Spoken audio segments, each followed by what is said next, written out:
कहानियों का स्मगलर। देवांश ने जब वॉशरूम में जाकर शीशे में खुद को देखा तो उसकी नज़र अपने होठों पर पड़े लिपस्टिक के हल्के निशानों पर ठहर गई। पहले तो उसने हैरानी से देखा, मगर फिर उसके चेहरे पर एक शरारती मुस्कान फैल गई। इंटरेस्टिंग। उसे अच्छी तरह याद था कि कल रात तो वो खुद भी होश में नहीं था। इसका मतलब ये था कि अवनी ने खुद उसे किस किया था। अब ये एक नई उम्मीद की किरण थी देवांश के लिए। वो जानता था कि अवनी कभी भी अपनी फीलिंग्स खुलकर उसके सामने एक्सप्रेस नहीं करेगी। वो हमेशा खुद की फीलिंग्स को इग्नोर करने की कोशिश करेगी, जबकि उसका दिल कुछ और ही कहता था। अवनी को इस हाल में पहुंचाने वाला भी वो खुद ही था। अवनी अब तक तैयार होकर नीचे आ चुकी थी। उसने ब्लैक रंग की एक फॉर्मल पैंट और पीच रंग की शर्ट पहनी हुई थी, जो उस पर बेहद एलिगेंट और क्लासी लग रही थी। देवांश भी जल्दी से रेडी होकर सीढ़ियों से नीचे उतर रहा था, लेकिन आज उसका लुक अलग था। देव ने आज बिजनेस सूट नहीं पहना था। उसने एक ब्लू जीन्स और simple loose white T shirt पहनी हुई थी। अवनी ने एक नज़र उठाकर देव की तरफ देखा और फिर जल्दी से नजरें फेर ली, लेकिन वो देवांश की ये कैजुअल अपीयरेंस देखकर हैरान हो गई थी। अवनी ने खुद से कहा, आज देव को क्या हो गया है?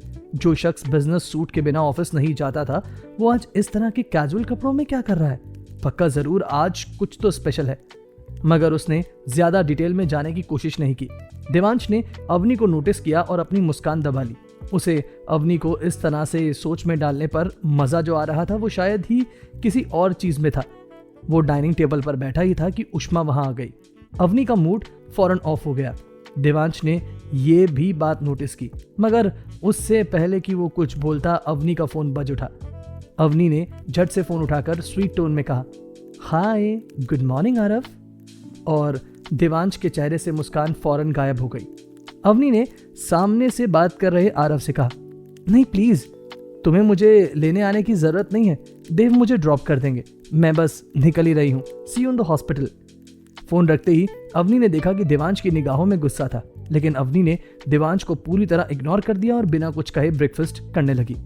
फिर अवनी ने लापरवाही से देव से पूछा, देव क्या आप चल रहे हैं मुझे ड्रॉप करने के लिए?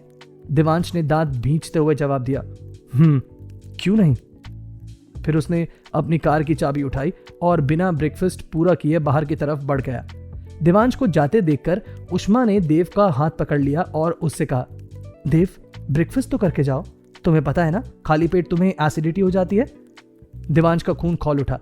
पहले तो उसे ये उम्मीद नहीं थी कि उष्मा यूं अवनी के सामने उसका हाथ पकड़ लेगी, और ऊपर से अवनी के सामने इस तरह खुद पर हक जताना। ये बात सीधी उसकी नजरों के सामने आग की तरह भड़क उठी थी। उसने तुरंत अपने हाथ को झटका और सर्द मगर गहरी आवाज में कहा, don't you dare try to hold my hand again. Ushma चौंक गई, मगर उसने खुद को संभालने की कोशिश की कि तभी देव की सख्त और कड़वी आवाज उष्मा के साथ साथ अवनी के भी कान में पड़ी। मेरे बारे में सोचने की कोई जरूरत नहीं है तुम्हें, और हाँ, आउट हाउस अब तैयार हो गया है, तुम्हें वहां शिफ्ट करना होगा। Got it? तुम्हें यहाँ रहने का कोई हक नहीं है। इतना कहकर देव तेजी से बाहर निकल गया। अवनी जब उष्मा के सामने से गुजरी तो उसके चेहरे पर एक विजयी मुस्कान थी। वो उसे जताना चाहती थी कि चाहे उनके बीच कितनी भी गलतफहमी क्यों ना हो जाए, मगर देव सिर्फ उसका है। फिर वो तेज कदमों से देव की कार की तरफ बढ़ी। जब वो कार में बैठी तो देवांश पहले से ही अंदर मौजूद था। उसने तुरंत कार स्टार्ट करने के लिए हाथ बढ़ाया, लेकिन फिर अचानक उसने कुछ नोटिस किया। अवनी के चेहरे पर एक हल्की सी मुस्कान थी। देव ने कार को स्टार्ट करने की जगह अपनी सीट बेल्ट खोली और आहिस्ता आहिस्ता से अवनी की तरफ झुकने लगा। अवनी ने सकपकाते हुए देव से पूछा, देव ये आप क्या कर रहे हैं? अवनी अब तक पूरी तरह से अपनी सीट से चिपक चुकी थी, लेकिन देवांश रुका नहीं। उसने अपनी उंगलियां उसकी गर्दन के पास रखी और हल्के से छूते हुए उसके होंठों की तरफ झुका, और फिर उसने अवनी के होंठों पर एक सॉफ्ट मगर इंटेंस किस कर दी। किस ज्यादा लंबी नहीं थी, मगर इतनी गहरी थी कि अवनी का दिल जोर से धड़कने लगा। जैसे ही देव ने खुद को पीछे किया, अवनी पूरी तरह हक्का बक्का हो गई। उसने घबराकर देव से पूछा, ये क्या हरकत थी देव? देवांश ने अपने अंगूठे से अपने होठों को छूते हुए आहिस्ता से कहा, वही हरकत जो कल रात तुमने नींद में मेरे साथ की थी। अवनी को कुछ भी समझने में बस 2 ही सेकंड लगे, और उसके बाद उसका चेहरा सुर्ख पड़ गया, पूरी तरह शर्म से लाल। वो देव की नजरों से बचने के लिए तुरंत दूसरी तरफ मुड़ गई। कुछ ही वक्त में कार अब अवनी के हॉस्पिटल की ओर बढ़ चुकी थी। मगर अब माहौल पहले जैसा नहीं था। अब टेंशन की जगह एक नई चिंगारी भड़क उठी थी। उधर सुबह की हल्की रोशनी कमरे के पर्दों से छन कर अंदर आ रही थी। मिली की आंखें धीरे धीरे खुली। उसने करवट ली और अपने सर के नीचे पड़े तकिए को कसकर पकड़ लिया। कुछ सेकंड्स तक उसे समझ में नहीं आया कि वो कहाँ है, लेकिन जैसे ही उसे याद आया कि वो परितोष के घर में है, उसकी नींद पूरी तरह से उड़ गई। वो झटके से उठी और सीधे दरवाजे की तरफ लपकी। अगर सब लोग अब तक सो रहे हैं तो बिना किसी को बताए निकल सकती हूं मैं, उसने मन में सोचा। धीरे से उसने दरवाजा खोला और बाहर की ओर झांका। कोई नहीं था, एकदम परफेक्ट। वो आहिस्ता से अपने कमरे से बाहर निकली, लेकिन तभी अरे बाप रे, सामने से परितोष की मां आ रही थी। मिली को लगा कि उसके दिल की धड़कनें अभी तेजी से आवाज में गूंजने लगेंगी। अब भागने का कोई रास्ता नहीं था और अपने रूम की तरफ वापस जाने का कोई मतलब ही नहीं था, क्योंकि वो आधा रास्ता पार कर चुकी थी। मिली ने खुद से कहा, अब क्या करूं, कहां छिपूं?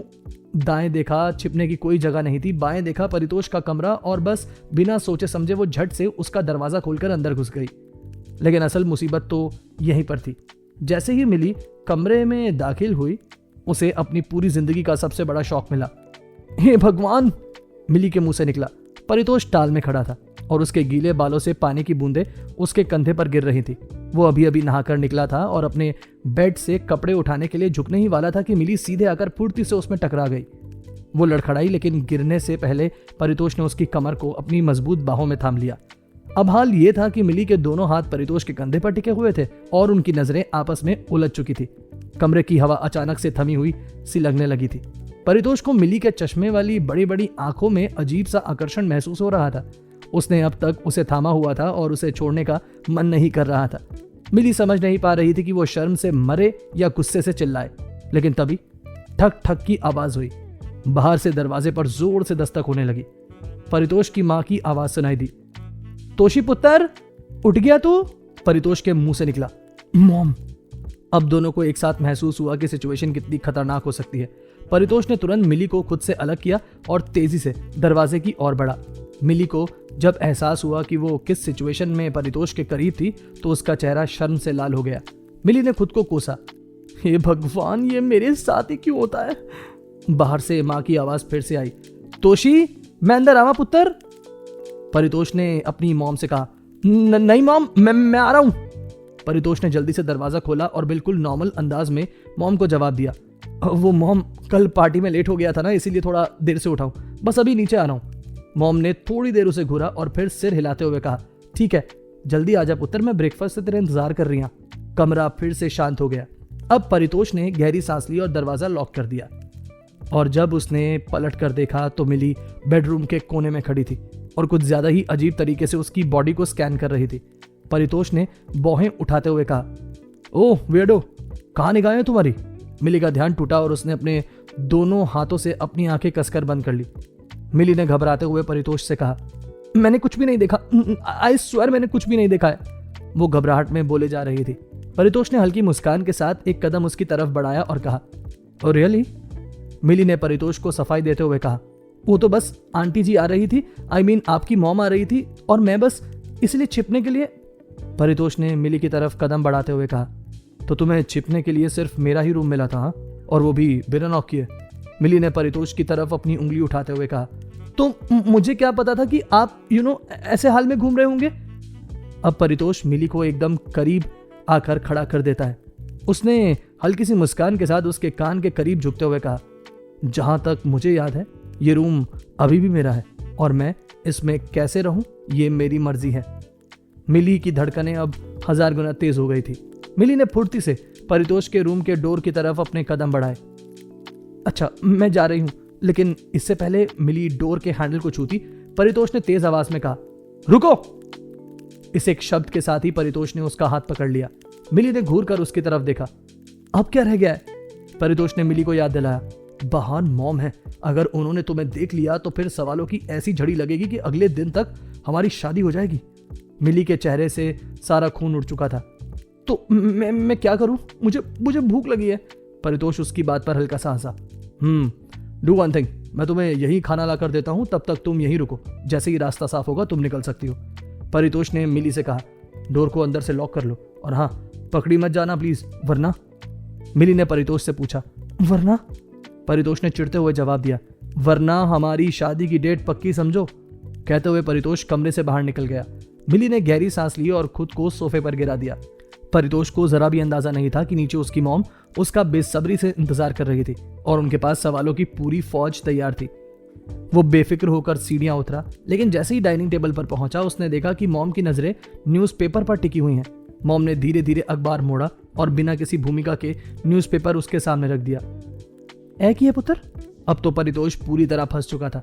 उसने झिझकते हुए अखबार को देखा तो फ्रंट पेज पर उसकी और मिली की तस्वीर चमक रही थी। तस्वीर में वो मिली के हाथ को थामे हुए था और साथ में ही उसके दिए हुए स्टेटमेंट्स भी बड़े बड़े अक्षरों में छापे गए थे। मिली मेरी गर्लफ्रेंड है और हम साथ हैं। माँ ने उसकी तरफ बाहें उठाते हुए देखा और कहा, जो मैं तेनू पुछया सी तू क्या सी तेरी कोई गर्लफ्रेंड नहीं है, हुण तू चारों तरफ ढोल बजांदा फिरदा है कि तेरी गर्लफ्रेंड है। ए की चल रहा है, दिमाग तेरा ठीक है? माँ ने अपनी आवाज हल्की भावुकता से भरी और कहा, तेनू मैं प्यार दी दुश्मन लग दिया? तेनू लगदा जे तू मां नू दसेगा मां तेनू कुछ कहेगी? किद्दां दियां सोच है तेरी? परितोष ने अखबार को किनारे किया और जरा शांत दिखने की कोशिश करते हुए कहा, मॉम चीजें इतनी भी सीरियस नहीं है जितना आपको लग रहा है। मां ने तुरंत उसे घूर कर देखा। ते फिर एक केड़ा एंगल है जेड़ा तू मीडिया दे सामने पेश कर रहे हैं? पुत्र मैं तेरा जन्मदिन भूल सकदी हां, मैं तेरिया सारिया डिमांड्स इग्नोर कर सकदी हां, पर मैं यह सारा नाटक बर्दाश्त नहीं कर सकती। परितोष ने कुछ कहने के लिए मुंह खोला, लेकिन मां ने उसे रोकते हुए कहा, तू मैनू सच सच दस, मेरी कसम खा के दस, तेनू मिली पसंद है? ये केड़ा नाटक चल रहा है? परितोष ने अपनी मॉम के एक्साइटमेंट को देखा और मन ही मन सोचा, अगर मैंने हाँ कहा तो शादी की डेट निकाल देंगी और अगर नहीं कहा तो सवालों का सिलसिला कभी खत्म नहीं होगा। आखिरकार उसने लंबी सांस लेते हुए कहा, मॉम ये सब अचानक हो गया था। मीडिया ने जबरदस्ती सवाल पूछे और उस वक्त इससे बेहतर जवाब मेरे पास और कुछ भी नहीं था। मॉम ने संदेह से पूछा, ते तेनू कहना चाहिए सी ना वो मेरी फ्रेंड आ, तू कह रहा है तेरी गर्लफ्रेंड है, उन्होंने तो फिर हेडलाइन बनानी है। परितोष ने थोड़ा अटकते हुए कहा, झूठ भी नहीं था और पूरी सच्चाई भी नहीं थी। मॉम ने उसकी चालाकी भरी बातें सुनकर अखबार जोर से टेबल पर पटकी और कहा, तू मैनू पागल समझ रहा है? तू मैनू कंफ्यूज क्यों करी जाना है? तेरे कहने का की मतलब है? इधर मिली पूरी तरह से फंस चुकी थी, जबकि नीचे परितोष मॉम से उलझ रहा था। ऊपर मिली उसी की वजह से फंसी हुई थी। वो कमरे में बेचैनी से टहल रही थी और कह रही थी, हे भगवान कब रास्ता साफ होगा, भूख भी लगी है और ये जगह पूरी तरह से बंद है, मेरा दम भी घुट रहा है। तभी बाहर सर्वेंट के आने की आहट हुई। मिली के दिमाग में फौरन हलचल हुई। अगर इसने कमरे की सफाई करने की सोची तो ओनो। मिली जल्दी से अलमारी के पास गई और खुद को छिपाने के लिए जगह ढूंढने लगी। नीचे मॉम ने आखिरकार अपनी कॉफी का घूंट लिया और थोड़ा नर्म लहजे में कहा, देख पुत्र जेड़ा मजाक है वो अपनी जगह ते जेड़ियां ए गल्लां ने वो अपनी जगह। तू मैनू सच सच दस, तू मिली नू प्यार करता है? परितोष ने एक सेकंड सोचा और फिर मनी मन मुस्कुराया। मिली अगर ये सुन ले तो अभी चिल्ला दे कि मुझे उससे प्यार नहीं है, लेकिन जाने क्यों उसके चेहरे पर हल्की सी स्माइल आ गई। मॉम ने उसकी स्माइल को पकड़ लिया और झट से कहा, ओहो ता मैं समझ गई गल की है। परितोष ने चेहरा सीरियस किया, अरे नहीं मॉम आप गलत समझ रही हो। मॉम ने उसकी बात को नकारते हुए कहा। उसकी माँ ने कहा, तू एक कम कर, मेरी ना मिली नाल गल करा, मैं ओदे तो पूछांगी उन।